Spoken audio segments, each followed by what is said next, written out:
Please subscribe my channel and press the bell icon. Hi friends, how are you everyone? Welcome in my YouTube channel Biology Hut Academy. Today I will discuss about the flow cytometry and their definition, introduction and how to perform flow cytometry in laboratories and then application. So firstly I am talking about the definition and introduction of flow cytometry. Flow cytometry is a technique is used to determine the size, number and complexity of different type of cell in cell population.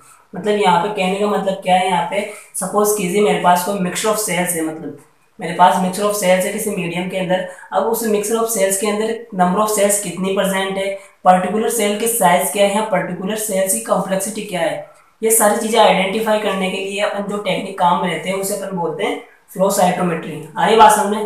तो ये थी इसकी definition और इसका introduction. अब इसके procedure की बात कर लेते हैं कि इसको अपन लेबोरेटरी के अंदर कैसे परफॉर्म कर सकते हैं। तो अपन क्या करेंगे, यहाँ पे सबसे पहले ये जो टेक्निक अपन परफॉर्म करते हैं ना, तो ये सारी टेक्निक किसके द्वारा होती है, मतलब यहाँ पे एक इंस्ट्रूमेंट आता है जिसे अपन बोलते हैं फ्लो साइटोमीटर। देखिए ये क्या है, यहाँ पे फ्लो साइटोमीटर है, ये फ्लो साइटोमीटर। और ये फ्लो साइटोमेट्री कैरिड आउट होगी किसके द्वारा, फ्लो साइटोमीटर के द्वारा होगी। अब क्या है मेरे पास यहाँ पे टैंक है, मतलब ये टैंक है, टैंक के अंदर क्या है, यहाँ पे मिक्सचर ऑफ सेल डाल दिया है मैंने यहाँ पे, मतलब मेरा जो सॉल्यूशन था ना सेल्स का जिसमें different type of cell present थी, मैंने वो सारा का सारा सॉल्यूशन इस टैंक के अंदर डाल दिया है। अब इस टैंक के अंदर क्या होगा, मतलब 1 बाय 1 सेल आती जाएगी, मतलब यहाँ पे 1 बाय 1 सेल आएगी। अब क्या होगा, यहाँ पे हाइड्रोडायनेमिक फ्लो होता है। मतलब हाइड्रोडायनेमिक फ्लो क्या है, अब यहाँ पे हाइड्रोडायनेमिक फ्लो ये है कि मतलब किसी गैस का या फिर किसी लिक्विड का मोशन होना, मतलब मोशन होना उसका, किसी गैस या लिक्विड का मोशन होना, उसे अपन क्या बोलते हैं, हाइड्रोडायनेमिक फ्लो बोलते हैं। अरे बात समझे? अब क्या होगा, मतलब एवरी सेल, मतलब हर सेल आएगी यहाँ पे, मतलब एक एक सेल आती जाएगी, उसकी अपने को साइज पता लग जाएगा, उसकी कॉम्प्लेक्सिटी पता लग जाएगी, और जो सेल आ रही है ना, मतलब एक सेल आ रही है, 2 सेल आ रही है, उसके अपने को नंबर भी पता लग जाएगा कि एक सेल आ रही है यहाँ पे, या फिर 2 सेल आ रही है, या फिर 5 सेल आ रही है। तो ये कैसे पता लगता है, कैसे आइडेंटिफाई करते हैं इसको, मैं आपको बताऊंगा अभी। तो सबसे पहले क्या करते हैं, यहाँ पे अपन ने शुरू कर दिया, मतलब यहाँ पे जो अपन ने ब्यूरेट लगाई है, तो ब्यूरेट से 1 बाय 1 सेल आ रही है यहाँ पे। अब ये सेल आई है यहाँ पे, एक सेल आ गई यहाँ पे। अब मैंने क्या किया, मतलब इधर मेरे पास क्या है, लाइट सोर्स है, मतलब यहाँ पे मेरे पास लेजर बीम सोर्स है, जिसके द्वारा क्या करूंगा, मैं लाइट डालूंगा, मतलब एवरी सेल के ऊपर इलेक्ट्रॉन बीम डालूंगा। मतलब यहाँ पे मेरे पास लाइट सोर्स क्या है, यहाँ पे लेजर बीम है, लेजर बीम की थोड़ा मैं इलेक्ट्रॉन बीम डालूंगा एवरी सेल के ऊपर, जिसके द्वारा उसकी साइज और कॉम्प्लेक्सिटी को आइडेंटिफाई कर लेंगे अपन। अब क्या होता है, मतलब यहाँ पे इलेक्ट्रॉन बीम आ रही है, अब इलेक्ट्रॉन बीम आ रही है, तो अगर इलेक्ट्रॉन है ना फॉरवर्ड होते हैं, मतलब इलेक्ट्रॉन मतलब सीधे जा रहे हैं, मतलब यहाँ पे स्कैटरिंग जो हो रही है ना, मतलब फॉरवर्ड हो रही है, तो फॉरवर्ड हो रही है तो वो क्या बताएगी अपने को, फॉरवर्ड डिटेक्टर के ऊपर ये इलेक्ट्रॉन फॉरवर्ड जो स्कैटरिंग जो है ना, वो डिटेक्टर पर जाएगी, फॉरवर्ड डिटेक्टर पर, उससे अपने को क्या होगा, सेल की साइज को का पता लग जाएगा कि मतलब सेल की साइज क्या है, कितनी बड़ी है कितनी छोटी है, तो क्या होगा, इलेक्ट्रॉन फॉरवर्डिंग स्कैटरिंग से पता लग जाएगा।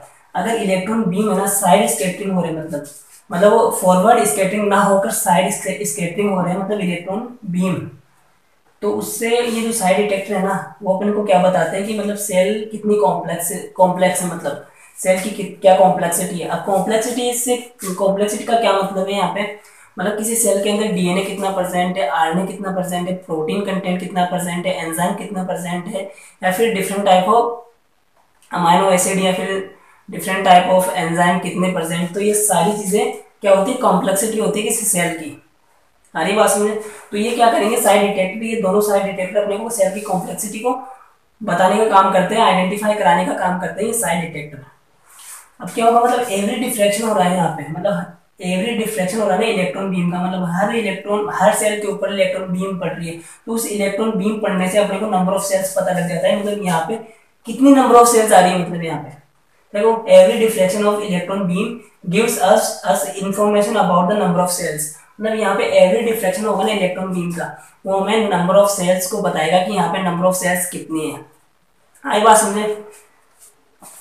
क्या होगा, जैसे ये मेरे पास इलेक्ट्रॉन, ये मेरे पास लाइट सोर्स है यहाँ पे, अब लाइट सोर्स गिरा, अब किसी सेल की साइज छोटी होगी, मतलब कोई सेल यहाँ पे स्मॉल है, स्मॉल सेल है मेरे पास यहाँ पे, तो क्या करेगी, मतलब इलेक्ट्रॉन फॉरवर्ड करेगी, मतलब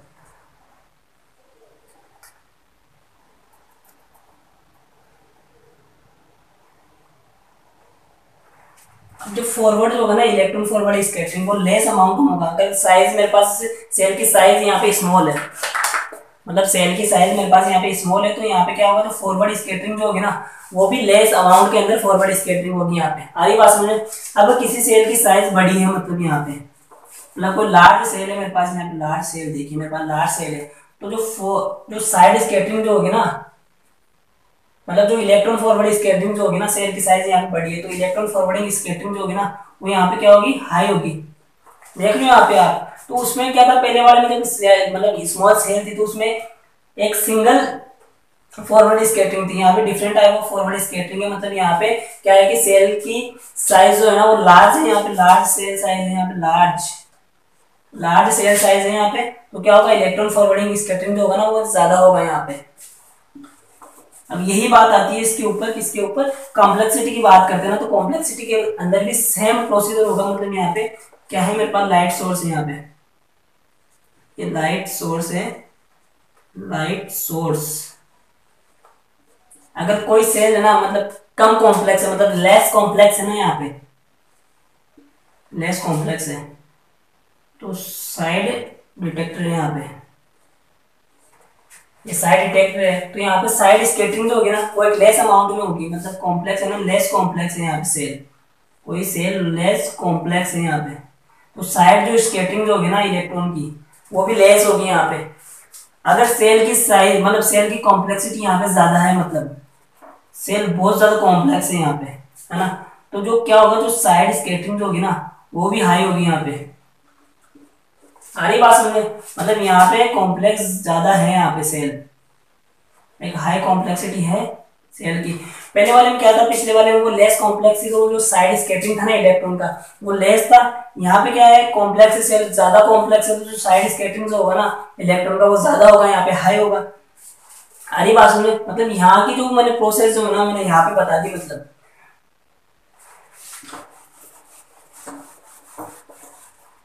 अब क्या होगा, मतलब ग्राफ बनाते हैं एक, इधर क्या है, वोल्टेज है यहाँ पे, वोल्टेज,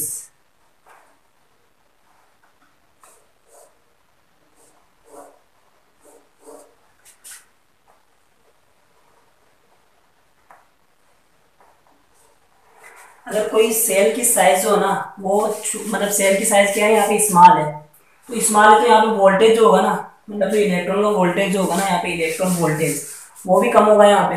मतलब सेल की साइज छोटी है यहाँ पे, स्मॉल है यहाँ पे, तो क्या होगा, वोल्टेज भी कम होगा।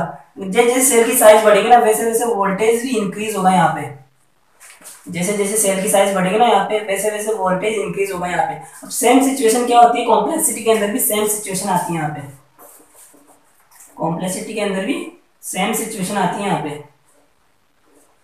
जैसे मान लो कोई लेस कॉम्प्लेक्स है, फिर हाई है, फिर उसके बाद और हाई है, तो क्या होगा, जैसे जैसे मतलब कॉम्प्लेक्सिटी बढ़ेगी ना यहाँ पे वैसे वैसे ही वोल्टेज बढ़ेगा यहाँ पे। मतलब जैसे जैसे कॉम्प्लेक्सिटी इंक्रीज हो रही ना यहाँ पे वैसे वैसे वोल्टेज इंक्रीज होगा, और फिर अपने को पता लग जाएगा कि मतलब सेल कितनी कॉम्प्लेक्स है। मतलब यहाँ पे लेस कॉम्प्लेक्स है तो वोल्टेज कम रहेगा, जैसे इस कॉम्प्लेक्सिटी बढ़ेगी ना वैसे वोल्टेज बढ़ जाएगा यहाँ पे। मतलब इलेक्ट्रॉन बीम का जो वोल्टेज है ना वो ऑटोमेटिक बढ़ जाएगा जैसे जैसे सेल की कॉम्प्लेक्सिटी बढ़ेगी, जैसे जैसे सेल की साइज बढ़ेगी। आधी बात समझे? तो ये था इसका प्रोसीजर कि अपन को अपने कि अपन इसको लेबोरेटरी के अंदर कैसे परफॉर्म कर सकते हैं, तो इसका प्रोसीजर था।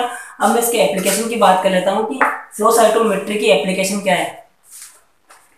तो सबसे पहले इसकी एप्लीकेशन की बात करूँ तो ट्रांसप्लांटेशन में, मतलब ट्रांसप्लांट करते हैं ना अपन, किसी का लीवर ट्रांसप्लांट करते हैं, या फिर बोन मेरो ट्रांसप्लांट करते हैं, या फिर ब्लड सेल ट्रांसप्लांट करते हैं, या फिर अपने स्टेम सेल ट्रांसप्लांट करते हैं। तो डिफरेंट टाइप ऑफ ट्रांसप्लांट के अंदर जनरली अपन फ्लो साइटोमेट्री का यूटिलाइजेशन करते हैं। हीमेटोलॉजी की अपन बात करें तो हीमेटोलॉजी के अंदर भी अपन फ्लो साइटोमेट्री का अपन यूज करते हैं। स्पर्म सेल को डिटेक्शन, मतलब स्पर्म सेल का अपन डिटेक्शन करते हैं ना, तो उस डिटेक्शन के लिए भी अपन क्या करते हैं, फ्लो साइटोमेट्री को यूज में लेते हैं जनरली। तो ये थी मतलब इसकी डिफरेंट टाइप ऑफ एप्लीकेशन, और भी है, मतलब अलग अलग एप्लीकेशन है इसकी। तो इसमें ये क्या है, मतलब एक बहुत ही इंपॉर्टेंट टेक्निक है जिससे अपन क्या करते हैं कि सेल की साइज का, नंबर्स का या कॉम्प्लेक्सिटी को का आइडेंटिफिकेशन करते हैं अपन फ्लो साइटोमेट्री के थ्रू। दोस्तों अगर मेरा लेक्चर आपको अच्छा लगा हो तो प्लीज़ लाइक, कमेंट और सब्सक्राइब जरूर कर दीजिएगा। धन्यवाद।